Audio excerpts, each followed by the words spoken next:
that I'm getting, I'm almost finished with. And the X factor in a successful virtual community is getting to know one another.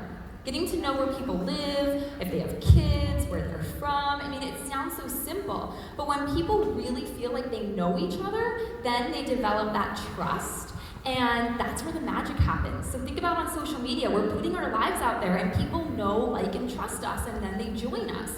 So if you want to create a Rocket Challenge group, you really want to get people to know one another. So start with an introductory post, and then I like to assign success partners. Based on where my challengers are in seasons of their life, I'll match them up and tell them to connect through text messages or Facebook so that they can keep one another inspired and accountable. And Carolyn has a great idea for this. So we have these two amazing nutrition programs, 2B Mindset and Ultimate Portion Fix, and we found with Morning Meltdown, just in the Coach Pilot test group, that they were using one or the other, and the people who were on those had better results, right? Because there is a great nutrition guide with Morning Meltdown, but those programs last beyond the fitness program. It's also a great way to keep people engaged after the program ends. So that's a unique identifier. If you have multiple people doing 2B or Ultimate Portion Fix, pair them up. And, they'll help each other as well. So why do we do all of this? It's of course to get people results. At the end of the day, we are a results business. That's why we invest all our time and energy, is really to help change people's lives. And I think that's what everything we do here is about. So when I send people the email, I say, hey, I just sent your invite, look for an email from My Challenge Tracker, you're gonna go through your profile setup, and it's really important that you set a clear goal. If you do not know what you're working for, it's like shooting an arrow in the dark. You don't know where the target is, so you're just shooting blind.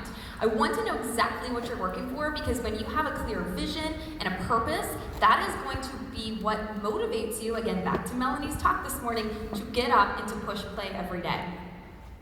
Yeah, and so what's showing is the profile set up in My Challenge Tracker. If you've been through it, it actually asks challengers for their goal, which you can see in the portal. And then also, this before photo, which of course we all hate to take, but it's really important that you encourage your challengers that this is a really safe place for them to capture and share it with you, or even just keep it for themselves and for the time being until they're more comfortable, but because they're gonna want that. And that's why we have it as part of the initial setup, because it is an important piece. And I always have clear expectations for my challengers when they join. I tell them exactly what I expect from them every day. That I want to see pictures, not just did a workout. I want to see your sweaty selfie. And what that does is that really helps to build that community aspect when you see each other's kids in the photos and their messy living rooms, and that's when the bond really starts to form. There are many coaches who use challenger contracts. So before they will allow someone into their challenge group, the challenger has to sign a contract saying, I agree to do this, this, this, and this, and I will show up. And that's a great way to also remind them of their goals and to keep them accountable. Yeah, so again, one of the, kind of keep bringing it back to My Challenge Tracker, because both of us are fans. And I do think, yes, it's a tool that we created, but it really offers a differentiator for you over Facebook groups, because while yes, there may not be the same level of engagement because people are doing other things in Facebook, so maybe they check in, it appears they're checking in more, but the amount of information that you can capture and see from your challengers is really incredible, and it gives you such a resource and a tool to be able to coach people better. So what we're seeing here is that in the portal, you get to see sort of a high-level view of all your participants, and you can filter and sort based on the last time they logged to Shakeology, or performance, or a workout, of course. And so you can check in with them, and then you can even go a step deeper. So this is the high-level group that you can sort. You can see by individual participant exactly when they logged their activity. We're showing here on this screen, but you can also see all the progress photos, to Ashley's point about having people check in with the photos, and just see how accountable they're being to themselves and to the group. Mm-hmm. And then I love to use that data to send private check-ins to say, hey girl, I saw you logged every single workout in Shape this week. I'm so proud of you. How are you doing? Or hey, you haven't shown up in a few days, is everything okay? Or when things get busy, I just sent a general message to all participants, and it's like BCC'd, and it's just like, hey girl, how's everything going? Give me an update. So even in the busiest times of life, I'm able to touch base with all of my challengers so that they know that I'm there and I'm helping them. And my challenge tracker is such an incredible recruitment tool for me. I use this as a selling point. And everyone who I talk to, I really sell this. I say, when you join me, you get access to a private app that has a private group. You can track your progress. I get to see what you're doing so I can keep you accountable. I can keep you on track. That is so different from Facebook. If you want to position yourself as a leader and as a business owner, then you need to use the tools that we have to position yourself as that. Anybody can create a Facebook group. Anybody can add somebody to a Facebook group. And that can't happen with my challenge tracker, which is what makes it so special. Another thing I like to do is create leaderboards. So that main dashboard is an easy way to get a quick snapshot of who is leading, and we know that we will do anything to get our names on a board. So I always have a little cute leaderboard, and who knows where these challengers are from? Anyone? Thank you. And then I also like to do calls.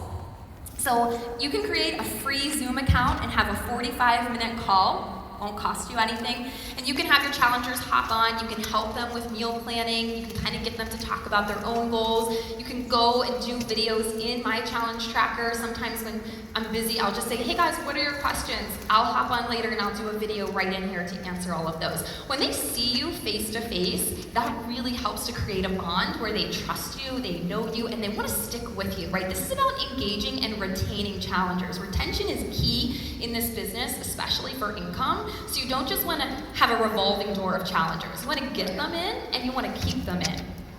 Absolutely. And then once they complete the program, it's really important to encourage them to submit their results to the Beachbody Challenge contest. Hopefully you all know that we have this feature. There are incredible prizes and it is a contest. One aspect of which we celebrate on Saturday is one of my favorite parts of Summit, to see these incredible transformations. But even if people don't have a transformation quite like that yet, or they're just starting their journey, it is a validation and a recognition of a massive accomplishment. Completing a program is incredibly difficult. We all know that. And of course, they get a free t-shirt. And who doesn't love a free t-shirt? That is also one of my selling points. People will respond and be like, oh, I'll do anything for a free t-shirt. Count me in, take my money, where do I pay? And again, this goes back to what Rachel Hollis said. Celebrate along the way. This is a great way for our challengers to complete a program and get rewarded even if they have a long ways to go. Now, even if you set up the perfect group, you're going to maybe run into some obstacles, and I want to address those right now. So first of all is crickets. I want you to know that every group has its own vibe, its own energy, its own dynamic, and you can't really control that. So I have some groups that are chatty Cathys, and I have other groups that are really quiet, and I have to really work, and it's like pulling teeth to get them to talk. So that's okay. It's not a problem. This is very, very common. So you have to ask yourself, are you leading by example? Are you showing up in your group and logging your workouts and logging your shakes and showing up with excitement and engaging with one another? And is your content applicable to your challengers' needs? Or are they checking in and being like, I don't vibe with this. Like, I'm actually feeling demotivated. I know that I started as a challenger, and there were some days that the content just didn't resonate with me, and I didn't feel like inspired or that it helped. So I am very cognizant of what my challengers need and where I can meet them and help them, and I think that's what really helps to keep them engaged. And if your groups are boring, I know sometimes you're like pouring your heart and soul into these groups and nobody's doing anything and you're like, oh my gosh, I suck as a coach. No, you don't. But sometimes you can do fun things to get some fire going. I like to do little flash challenges where I'll say, drink 32 ounces of water, take a picture, tag someone else. I'll choose somebody for a random prize. Or today's challenge is to go do a plank in a random place and get a picture of it. And I'm gonna pick a winner to get an Energize packet or some beach bars or a $5 Amazon gift card. I love to incentivize. My other favorite thing to do is team challenges. So I am a huge personality test fan. So I will have my challengers do either the Enneagram, the Colors test, the GEMS test, and you can find all of those free online. I'll give them a link. I'll say, take this test and tell me what you are. And then I'll put them into teams, and I'll tell them to connect outside of my challenge tracker through text messages or phone or Facebook. And I say, your job is to keep each other motivated. What's your team name? And so they create these own little pods where they're pushing each other and encouraging each other. And then I know what motivates each of my challengers, whether they're motivated by recognition, they're motivated by fun, they're motivated by just helping other people, and then I can keep all of them on track, and I can kind of see when somebody's falling off, and I know what I can do to help them get back on track. And then also, let's talk about converting challengers to coaches. So, not every challenger is going to want to be a coach, and not every challenger is cut out to be a coach. And that's a good thing, right? Because we're pretty special as coaches, and this takes work, and you want people who want to work. But what I like to do is encourage my challengers to share stuff about their journey publicly on social media, to take screenshots or to give me the link to the Facebook post that they made, put it in the group. So every week I'll try to have some sort of assignment that asks them to do this, or this could be a fun bonus assignment for a team challenge, whatever. But get them in the process of sharing their journey, because that's what we do as coaches. And when they start to do that organically, without the stress of, oh my gosh, I have to invite, I have to hit Success Club, I have to ask my grandma if she wants to buy Shakeology. When they're just naturally sharing their journey and people are supporting them, that feels good. And they're like, oh, this is what it's like to be a coach? Like, I think I would like to do this. And then encourage them to bring a friend, to find a friend that would like to do this. I think about all of the people that I go to, like the hairstylist, my nail technician. Those were all referrals. Somebody told me to go to that person. And when your challengers are feeling great and they're seeing results, they naturally want to tell other people about it. So start some sort of referral program, and then you can get that coach, that customer signed up as a coach. And I want to let you know that I was not the star challenger when I was just a challenger. My coach didn't think I wanted to be a coach. She never asked me, and it took me 6 months to finally get the courage to be like, hey, I think I want to be a coach. And she's like, really? Like, you're not a star, you're not overly active in the group. So ask every single challenger in that first month, when they're getting results, they're feeling good, hey, would you be interested in coaching? Don't discredit anybody, don't turn anyone away, don't make that decision for them. You don't have the right to do that. Okay, so that is all we wanted to share about getting people results. Because when you get people results, they become advocates. They are out there sharing, telling people about you. And it feels so good when you get those messages saying, oh my gosh, you changed my life. I've never been able to fit into these pants. Or I actually went on date night and I wasn't pulling at my shirt the whole time. So I just want you to remember that this isn't about sales. Remember what Melanie said, it's about impact. And when you focus on just helping people get results, you're going to be so motivated to send those invites, to make those social media posts. It's not about you, it's about the impact that you have and that you have an obligation to share. Yeah, absolutely. Thank you. So at the end of the day, there's sort of a lot of detail that we shared here, and hopefully you were able to screenshot some of it. But my challenge tracker is a great resource. Just go there if you need or missed anything.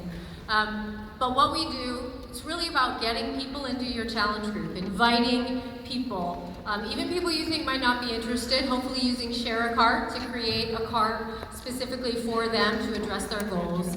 It's really about keeping them in through the engagement activities, a lot of which Ashley shared, but there's so many resources around this to help you if you're struggling, ultimately with the goal of getting the results. Thank you. Thanks, guys.